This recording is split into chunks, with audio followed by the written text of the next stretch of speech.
আসসালামু আলাইকুম। আমাদের এই প্রশ্নটা হলো, একটি বৃত্ত মূলবিন্দু দিয়ে যায় এবং এক্স ও ওয়াই অক্ষের ধনাত্মক দিক হতে যথাক্রমে 3 ও 5 একক অংশ ছেদ করে। বৃত্তটির সমীকরণ নির্ণয় করে। আমাদের বৃত্তের সমীকরণ নির্ণয় করতে হবে। বৃত্তটা মূলবিন্দু দিয়ে যাবে এবং এক্স ও ওয়াই অক্ষের ধনাত্মক দিক হতে যথাক্রমে 3 ও 5 একক অংশ ছেদ করে। তো আমরা এই প্রশ্নের আলোকে একটু চিত্র অঙ্কন করি, তাহলে বুঝতে সুবিধা হবে। এই প্রশ্নটা কিন্তু অনেকবার বোর্ডে আইছে, তো সুতরাং গুরুত্বপূর্ণ একটা প্রশ্ন। আমরা প্রশ্নের আলোকে একটা চিত্র অঙ্কন করি, একটা বৃত্ত আঁকি, যে বৃত্তের সমীকরণটা আমাকে নির্ণয় করতে হবে। তো ধরে নিলাম এইটাই হলো আমাদের বৃত্ত, যেই বৃত্তটা আমরা নির্ণয় করি। তো এই বৃত্তটা মূলবিন্দু দিয়ে যাবে। তো আমরা আগে এক্স অক্ষ এবং ওয়াই অক্ষটা আঁকি। এটা হলো ওয়াই অক্ষ, এটা হলো এক্স অক্ষ। এটা এক্স অক্ষ, এটা ওয়াই অক্ষ। অবশ্যই এটা ধনাত্মক দিক আর এটা ধনাত্মক দিক।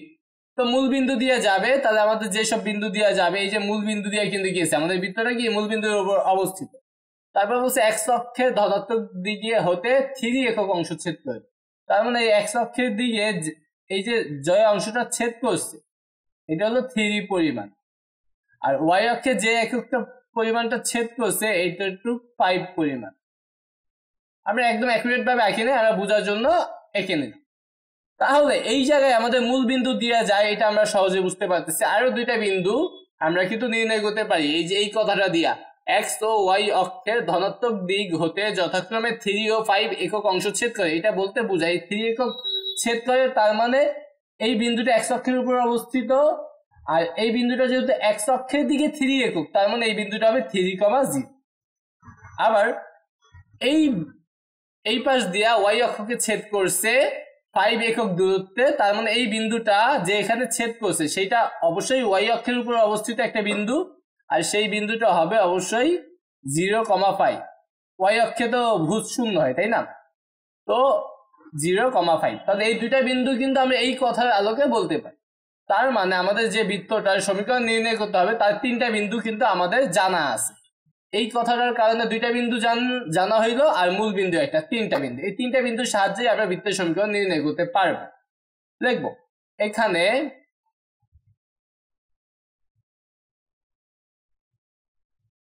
বৃত্তটি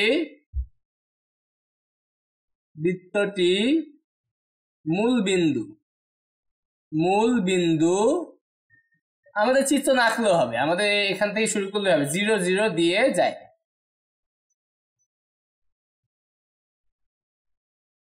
আবার আমাদের একটা কথা বলছে যে এক্স ও ওয়াই অক্ষের ধনাত্মক দিকে 3 ও 5 একক দূরত্ব, 5 একক যেভাবে দিয়েছে, 5 একক অংশ ছেদ করে, 5 একক অংশ ছেদ করে। অর্থাৎ বলা যায়, বা অর্থাৎ বৃত্তটি কোন কোন বিন্দুগামী? 3 0। এক্স অক্ষে 3 একক অংশ ছেদ করে, মানে 3 0 বিন্দুতে ছেদ করে। আর ওয়াই অক্ষে 5 একক অংশ ছেদ করে, তার মানে আমরা বলতে পারি 0,5। বৃত্তটি এত এত বিন্দুগামী, এটা আমরা বলতে পারি। তাহলে বৃত্তটা আমাদের 3টা বিন্দুগামী। এখন আমাদের যে বৃত্তের সমীকরণটা নির্ণয় করতে হবে, আমরা লিখব, ধরি বৃত্তের সমীকরণ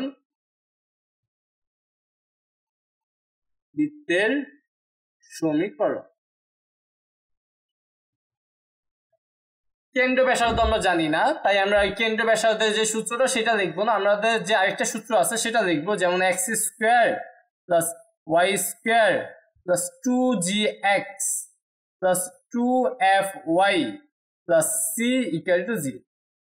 এইটা আমরা লিখলাম, এটাকে দিলাম 1 নাম্বার।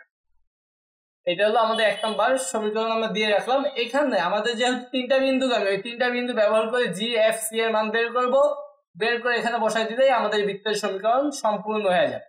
দেখবো 1 নং বৃত্ত, 1 নং বৃত্ত কোন বিন্দুগামী? প্রথমে 0 0 বিন্দুগামী বসে, 0 0 বিন্দুগামী, কারণ এটা বসাইলে আমরা সি এর মান পাই যাব, সি এর মান শূন্য পাবো।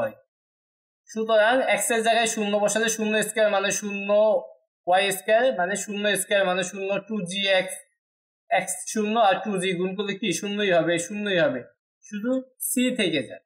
আমরা ডাইরেক্ট সি ইকুয়াল টু 0 লিখতে পারি, এই লাইনটাও লিখতে পারি চাইলে। তাহলে যদি মূল বিন্দুগামী, যার কারণে আমরা সি এর মান পাইলাম 0। তারপর দেখবো 1 নং বৃত্ত 3 0 বিন্দুগামী। 3 0 বিন্দুগামী মানে এক্স এর জায়গায় 3 বসাবো, ওয়াই এর জায়গায় 0 বসাবো। তাহলে এক্স এর জায়গায় 3 বসালে 3 স্কয়ার, ওয়াই এর 0 স্কয়ার 0 প্লাস 2g ইন্টু 3,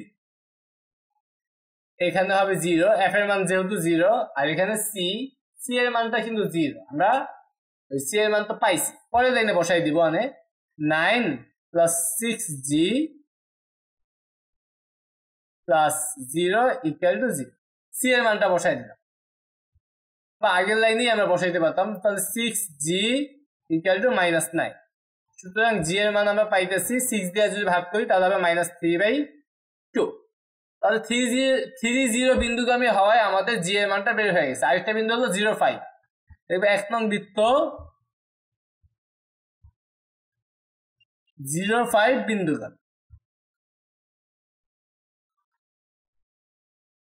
তো 0 5 বিন্দুগামী হলে আমরা x এর জায়গায় 0 বসাবো, y এর জায়গায় 5 বসাবো। তাহলে 0 স্কয়ার 0, 5 স্কয়ার 25, 2gx, g এর মান যেহেতু 0 তাহলে 2gx ও 0, 2fy, 2fy, y এর মান 5 প্লাস c, c এর মান 0, মান বসাই দিব ডাইরেক্ট। তাহলে এখানে হবে 10f আর এখানে হবে 25, তার মানে এখানে আমরা দেখতে পাই 10f ইকুয়াল টু -25। সুতরাং f ইকুয়াল টু নিচে লিখবো আমরা, -25 কে 10 দিয়ে ভাগ করলে হবে -5/2। তো f এর মানটা আমরা পেয়ে গেলাম, g এর মানও পাইলাম, c এর মানও পাইলাম। এই তিনটা মান কোথায় বসাবো? 1 নং এ বসাবো। দেখবো 1 নং এ GFC এর মান বসিয়ে পাই, মান বসিয়ে পাই বা বসাই। মান বসাইলে কি হবে? x square plus y square plus 2gx, 2g এর মান আমরা পাইছিলাম হইলো -3/2, -3/2 2gx plus 2fy, 2f, f এর মান পাইছি -5/2, y প্লাস c, c এর মান পাইছি আমরা 0। যা যা মান পাইছি তা তা বসাই দিলাম। তো এখানে x square plus y square, এই 2 কাটা, তাহলে -3 এর সাথে x -3x, এখানে প্লাস, তার মানে -3x, 2 কাটা, -5 এর সাথে y গুণ করলে কি হবে? -5y, আর এখানে 0 দেখার প্রয়োজন নাই। তাহলে আমাদের নির্ণয় বৃত্তের সমীকরণ হবে এইটা। তো আশা করি তোমরা এই প্রশ্নের সমাধানটা বুঝতে পারছো। আমাদের এই প্রশ্নটা হলো, একটি বৃত্ত মূলবিন্দু দিয়ে যায় এবং x ও y অক্ষকে দুটি ধনাত্মক দিক থেকে এইচ ও কে অংশ ছেদ করে বৃত্তের সমীকরণ নির্ণয় করে। তো মোটামুটি আগের প্রশ্নের মতো হুবহু সেম, এখানে ওই যে 3 5 এর পরিবর্তে এইচ কে দিয়ে দিচ্ছি। তো দেখবো এখানে আমরা এবার আর চিত্র আঁকলাম না, বৃত্তটি মূলবিন্দু দিয়ে যায়, মূলবিন্দু মানে কি? 0 0 0 0 দিয়ে যায়। ওকে, এবং x ও y অক্ষ দুইটির ধনাত্মক দিকে এইচ ও কে অংশ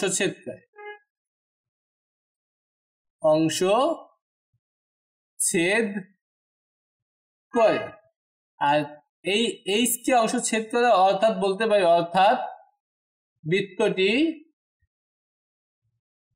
x অক্ষে এইচ অংশ ছেদ করে, তার মানে h, 0 ও y অক্ষে কে অংশ ছেদ করে, তার মানে 0, k, বিন্দুগামী। এটা আমরা বলতে পারি। তাহলে আমরা এই তিনটা বিন্দুগামী আমরা বলতে পারি। দেখবো ধরি বৃত্তের সমীকরণ, আগে বৃত্তের সমীকরণ ধরে নেই। ধরি বৃত্তের সমীকরণ,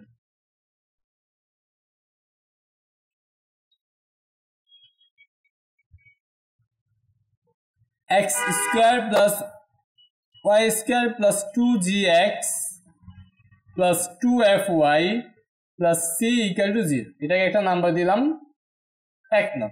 এই 1 নং বৃত্ত তিনটা বিন্দুগামী। দেখবো 1 নং বৃত্ত 0 0 বিন্দুগামী। তো মূল বিন্দুগামী হইলে আমরা একদম জানি সবকিছু শূন্য, এটা শূন্য, এটা শূন্য, এটা শূন্য, এটা শূন্য, তাহলে c ইকুয়াল টু 0 হয়ে যায়। তারপরে লিখবো 1 নং বৃত্ত h, 0 বিন্দুগামী। যে x অক্ষকে h অংশ ছেদ করে, এই কারণে h, 0 বিন্দুগামী। তাহলে x এর জায়গায় আমরা h বসাবো, y এর জায়গায় 0। তাহলে এখানে x স্কয়ার মানে h স্কয়ার প্লাস y এর জায়গায় 0, x এর জায়গায় h বসালে 2gh, 2gh x এর জায়গায় আমরা বসাইতেছি। এখানে আমাদের 0, c এর মানও আমাদের 0। এখান থেকে আমরা মান বের করবো কার, g এর মান। তাহলে এখানে আমরা লিখতে পারি 2gh equal to h square equal to 0। তাহলে আমরা লিখতে পারি 2gh equal to minus h square. তাহলে সুতরাং আমরা লিখতে পারি g ইকুয়াল টু, আমাদের মান বের করা দরকার g এর মান। তাহলে এটাকে 2h দিয়ে ভাগ করলে মাইনাস h/2, মাইনাস h/2। তারপরে 1 নং বৃত্ত 0, k বিন্দুগামী।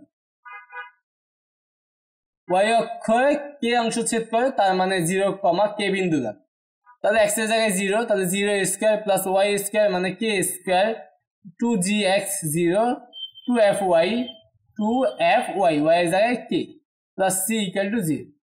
তার মানে এখান থেকে আমরা লিখতে পারবো k square plus 2fk equal to 0। যেটা থেকে আমরা লিখতে পারবো হলো 2fk equal to minus k square. সুতরাং f ইকুয়াল টু লিখতে পারবো মাইনাস k/2, মানে দুইটাকে আমরা 2k দিয়ে ভাগ করলাম। ওকে, f এর মানও পেয়ে গেলাম। এবার g, f, c তিনটার মানই জানি, 1 নং এ বসাই দিব। দেখবো 1 নং এ g, f, c এর মান বসাই।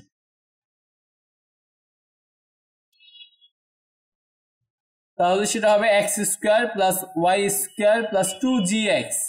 g এর মান আমরা পাইছি কি, minus h/k, minus h/2, x plus 2fy, f এর মান পাইছি minus k/2 plus c, c এর মান আমরা পাইছি 0। তো এখান থেকে আমরা x square plus y square, এই 2 কাটা, মাইনাস h এর সাথে x গুণ করে মাইনাস hx, 2 কাটা, এটা গুণ করলে হবে মাইনাস ky, এখানে তো 0, 0। এটাই হবে আমাদের নির্ণয় বৃত্তের সমীকরণ। তো আশা করি তোমরা এই প্রশ্নের সমাধানটাও বুঝতে পারছো।